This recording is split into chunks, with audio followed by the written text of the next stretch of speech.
pretend just for a second you're on a listing appointment, and as you're making your way through your marketing strategies, the topic of a for sale sign comes up, and the seller says, oh, I don't want a sign on the property, I don't want the neighbors to know.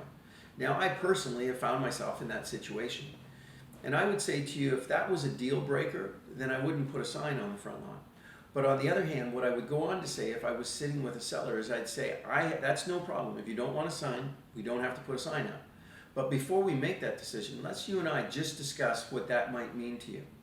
Now, in the world of marketing, anybody who knows about a property could be a potential buyer. And by not putting a sign on the property, obviously we're not notifying the neighbors, number one, or there may even be people on a Sunday that go for a drive through a neighborhood. Just because they like the neighborhood, they haven't even gone to the trouble to look up any of the properties, and lo and behold, that for sale sign gets their attention. Think of it this way.